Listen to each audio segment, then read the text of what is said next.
السلام علیکم ورحمۃ اللہ وبرکاتہ۔ جماعت عالیہ دوم، مضمون مشکات دوم، سبق نمبر 2، کتاب النکاح۔ اس سے پہلے ہم اس کے بارے میں کچھ تھوڑا بہت پڑھ چکے تھے، آج ہم پڑھیں گے نکاح کا حکم کیا ہے۔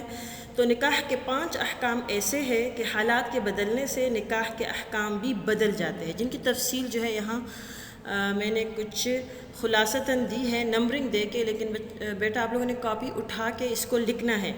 تو پہلا حکم کیا ہے کہ فرض ہے۔ اب نکاح جو ہے کون سی ایسی صورت ہے جس میں وہ فرض ہو جاتا ہے؟ تو غلبہ شہوت کی بنا پر زنا میں مبتلا ہونے کا اگر انسان کو اندیشہ ہو، ٹھیک، اور عورت کے مہر اور نان و نفقہ پر وہ قدرت بھی رکھتا ہو آدمی، تو پھر بالاتفاق نکاح جو ہے اس آدمی کو کرنا کیا ہے؟ فرض ہے، اور اگر وہ نکاح نہیں کرے گا تو وہ گنہگار ہوگا۔ دوسرا حکم جو ہے، دوسری صورت کیا ہے کہ نکاح کس صورت میں جو ہے واجب ہوتا ہے؟ تو غلبہ شہوت اور زنا میں مبتلا ہونے کا ظن غالب ہو اور نکاح پر قدرت بھی ہو تو ایسے آدمی پر نکاح کرنا واجب ہے، بشرط یہ کہ نان اور نفقہ پر وہ قادر ہو۔ اچھا جی، تیسری جو ہے صورت کیا ہے؟ سنت مؤکدہ ہے کہ وہ کون سی ایسی حالت ہے جس میں نکاح جو ہے سنت مؤکدہ ہو جاتا ہے، ٹھیک۔ تو اگر حالت اعتدال ہے، یعنی زنا میں جو ہے مبتلا ہونے کا بھی اس کو یقین نہیں ہے اور غلبہ ظن بھی نہیں ہے، تو ایسی حالت میں نکاح کے حکم میں ائمہ کا اختلاف ہے، ٹھیک بیٹا، اس کو نوٹ کر لیجئے گا۔ پہلا قول ہے احناف کا، عند الاحناف ایسے آدمی پر نکاح کرنا سنت مؤکدہ ہے، ٹھیک۔ دوسرا قول جو ہے وہ شوافع کا ہے، ان کے نزدیک ایسے آدمی پر نکاح کرنا مستحب ہے۔ تیسرا قول جو ہے اصحاب الظواہر کا ہے، ان کے نزدیک ایسے آدمی پر نکاح کرنا فرض ہے۔ 3 اقوال ہے اس میں، جو تیسری صورت ہے، تو اس میں جو ہے اصحاب الظواہر جو آخری ہے اس میں قول ثالث، اصحاب الظواہر جو ہے وہ دلیل دیتے قرآن کریم کی آیت سے کہ فَانْكِحُوا مَا طَابَ لَكُمْ، اس میں فَانْكِحُوا یہ امر کا صیغہ ہے، ٹھیک، اور امر جو ہے وجوب کے لیے آتا ہے، واجب کرنے کے لیے آتا ہے۔ تو اس سے معلوم ہوا کہ حالت اعتدال میں بھی نکاح کرنا کیا ہے؟ فرض ہے۔ یہ اہل ظواہر نے جو ہے یہ دلیل دے دی اپنے جو ہے نکاح کے فرضیت کی حالت اعتدال میں۔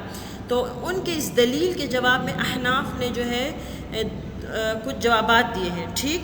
پہلا جو ہے ان کا جواب احناف کا، اہل ظواہر کو، یہ ہے کہ وجوب کا حکم اس حالت میں ہے، یعنی نکاح تب واجب ہوتا ہے جب غلبہ شہوت ہو، اور اس کے ہم بھی قائل ہیں۔ دوسرا قول جو ہے احناف کا یہ ہے کہ آیت قرآنی نکاح کا حکم بیان کرنے کے لیے نہیں ہے، یعنی اہل ظواہر نے فَانْكِحُوا مَا طَابَ لَكُمْ یہ آیت دے دی دلیل میں، ہماری طرف سے ان کو یہ جواب ہے کہ یہ جو ہے نکاح کا حکم بیان کرنے کے لیے یہ آیت نہیں ہے، بلکہ اس میں تعدد الزوجات کو بیان کرنا مقصود ہے، یعنی کتنی بیویاں بیک وقت وہ رکھ سکتا ہے آدمی، اس میں اس کا حکم ہے اس آیت میں، ٹھیک۔ اب تیسرا جواب جو ہم ان کو دے رہے ہیں، چلے 2 جوابات تو ہم نے دے دیے، اور تیسری صورت کیا ہے کہ مکروہ، اگر عورت پر ظلم و زیادتی کا گمان ہو تو اس صورت میں نکاح کرنا مکروہ ہو جاتا ہے، ٹھیک۔ آگے جو ہے یہ تیسرا حکم بیٹا میں نے یہاں نہیں لکھا، تو چوتھا جو ہے، چوتھی قسم یہ ہے کہ نکاح جو ہے وہ مکروہ ہوتا ہے۔ کب مکروہ ہوتا ہے؟ اگر عورت پر ظلم ہو اور زیادتی کا گمان ہو تو اس صورت میں جو ہے نکاح کرنا مکروہ ہے۔ اور 5ویں صورت جو ہے نکاح کب حرام ہوتا ہے، تو وہ 5ویں صورت ہے، ٹھیک ہے۔ اگر نکاح کے بعد بیوی پر ظلم کا یقین ہو اور اس کا نان و نفقہ پورا نہ کر سکتا ہو یا جماع پر قدرت نہ رکھتا ہو تو ایسی صورت میں نکاح کرنا کیا ہے؟ حرام ہے۔ نکاح کے ارکان کیا ہے؟ شرائط کے ارکان اس میں کیا کیا ہے، ٹھیک ہے۔ تو نکاح کے 2 رکن ہیں، پہلا کیا ہے؟ ایجاب، اور دوسرا قبول، یہ آپ نے قدوری میں بھی پڑھا ہوگا۔ اچھا، ایجاب و قبول بشرط یہ کہ دونوں ماضی کے صیغے ہو یا ان میں سے ایک مستقبل کا صیغہ ہو اور ایک ماضی کا صیغہ ہو، یہ دونوں جو ہے نکاح کے ارکان ہیں۔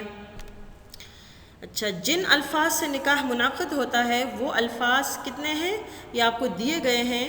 لفظ تزوج نمبر 1، نمبر 2 تزویج، نمبر 3 نکاح، نمبر 4 ہبہ، نمبر 5 بیع، نمبر 6 صدقہ، نمبر 7 تملیک عین فی الحال۔ یہ آپ فی الحال اتنا یاد کر لیجئے، سمجھ لیجئے گا، باقی انشاءاللہ آپ جو ہے ہدایہ جلد 2 میں بالکل آپ جو ہے تفصیلاً یہ پڑھو گے۔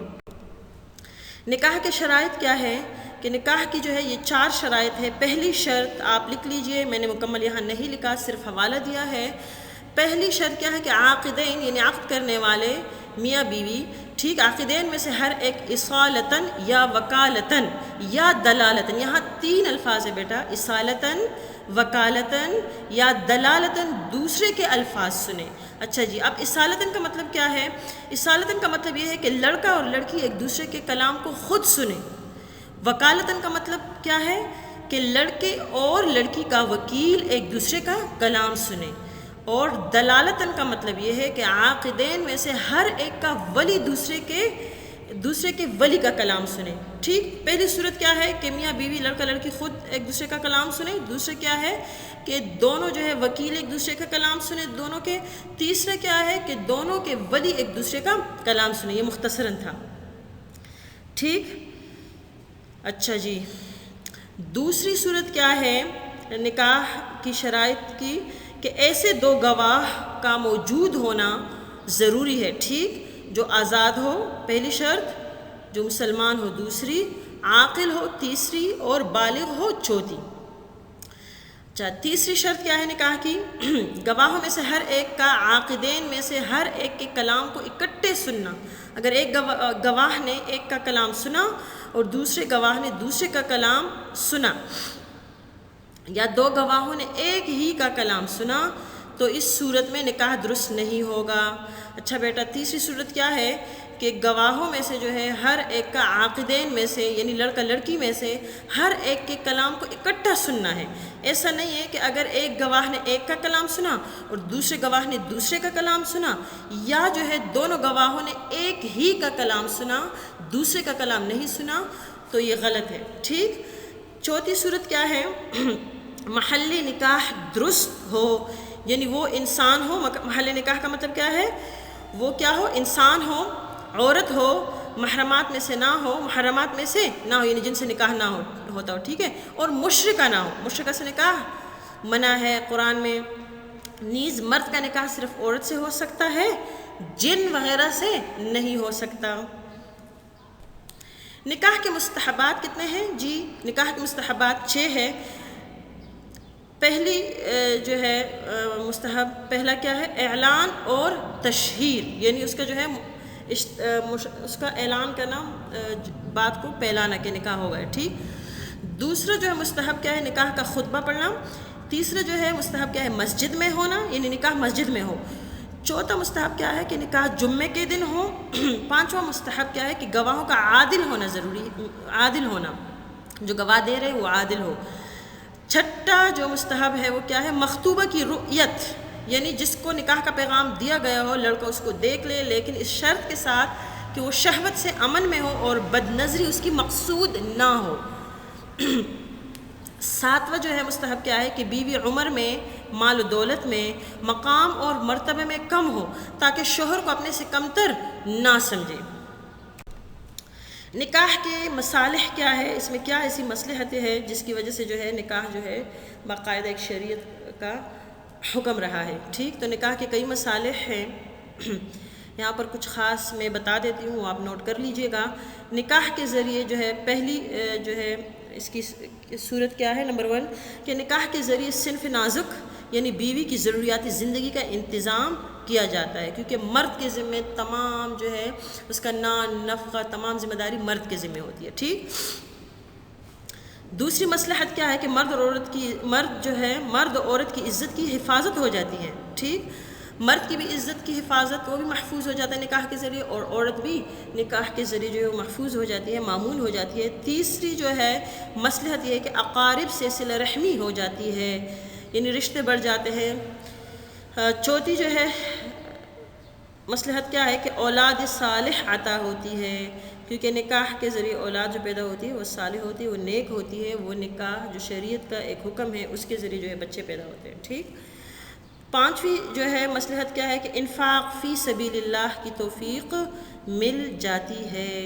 چھٹی صورت توالد تناسل کا سلسلہ جاری رہتا ہے. یہ نکاح کے ذریعے جو ہے انسانی جو نسل ہے وہ جو ہے اسی طرح جو ہے انسانی نسل کی بقا ہوتی ہے اور وہ مسلسل جو ہے نسل در نسل جو ہے پیداوار ہوتی رہتی ہے بچوں کی.